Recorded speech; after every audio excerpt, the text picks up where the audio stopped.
created something which is very beautiful. Our manufacturing plant that I've talked about in Tamil Nadu is in Tirunelveli. There is this town called Gangai Kundan. So what we did is that we said, look, it's a 329-acre plot where we have two plants. We have a cell plant and a module plant. And we said that we have an opportunity here to do something extremely different, right? And we said that we will hire 80% of our workforce to be women within a radius of 50 to 100 kilometers. Now today at that site, and I would love many of you to come and visit the site, we have 2,500 employees, 80% of them women. They went through a training program through the Tata Power Training Institute. And today that plant is operated, by people from the vicinity. And this is something that all of us are extremely, extremely proud of. It tells you 2-3 things. One, it tells you that you have an opportunity to go beyond immediate business needs, right? Take a pause and plan through as to what can you contribute to society at that point in time.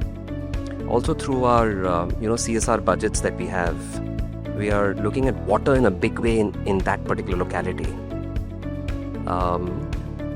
That part of the country has temple ponds, for example. These are depleted and they don't look like a temple pond anymore. So we said that let's go back and revive like how the traditional temple ponds used to be. That's a great opportunity for us. I'm sure that many of these aspects have happened in different parts, but I thought that I'll share this, to your question on what are we doing in terms of training and coming up with skill.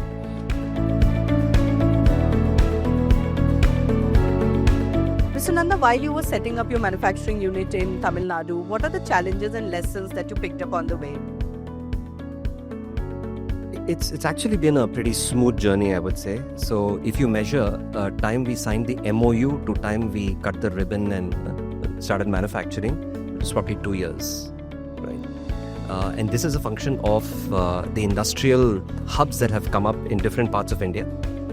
And the fact that today, every other month you have an investor summit. Recently we saw what happened in Assam, Madhya Pradesh and so on. The Indian state has become extremely careful and interested in attracting investments. And hence those hurdles are not there anymore actually, Shreya. It is now becoming easier and easier for us. And the decision-making points are 5-6 different states, right?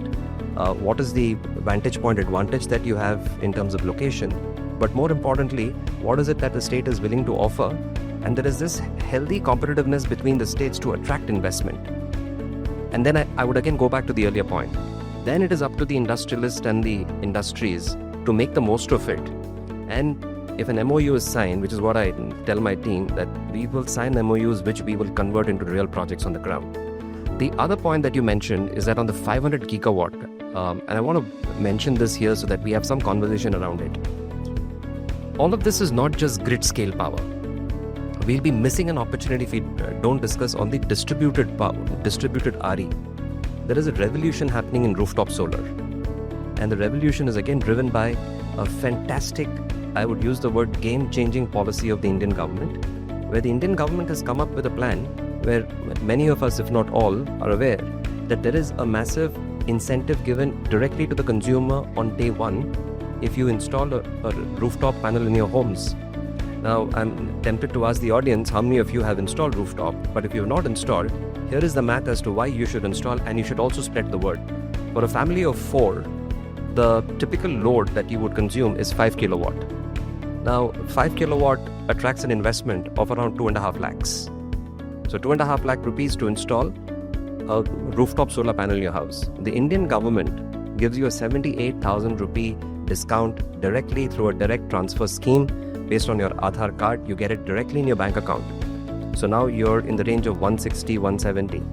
That 1.7 lakhs, there are many states who have said that we will contribute even further. Uttar Pradesh has said 45,000, we will provide extra benefit.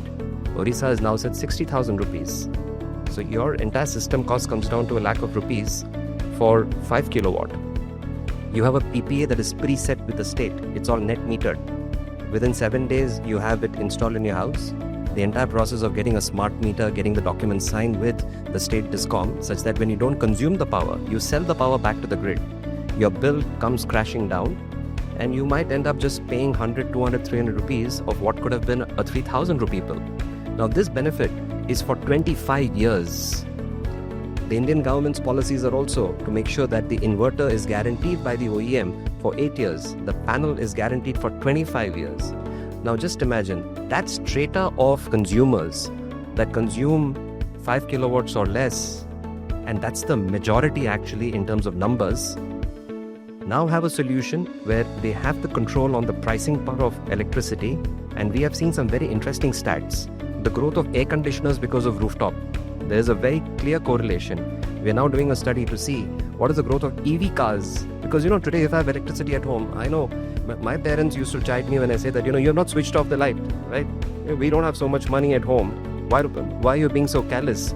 On the other hand, the same psyche works that, hey, by the way, I have my own solar power, right? And I'm not paying for it because I'm not generating power.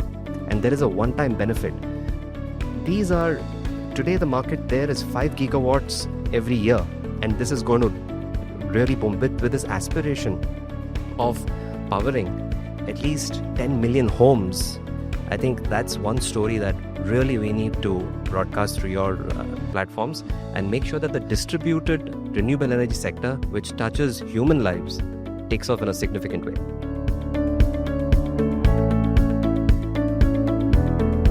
Say first is policy. Continue to be at the cutting edge of policy, be extremely contemporary. In today's world, I think India has a unique opportunity to be the leader in clean tech, right? Don't look at what's happening in the West. Second, I would say infrastructure. Solve infrastructure bottlenecks. Those are massive in the country. We have done great so far. We have touched 200 gigawatts, but the climb from 200 to 500 to 600 and so on, I think infrastructure bottlenecks will have to be addressed. And third, I would say financing. Right? Continue to offer financing both for the distributed RE sector as well as for large-scale project development, be it through schemes like PLI, be it through demand creation.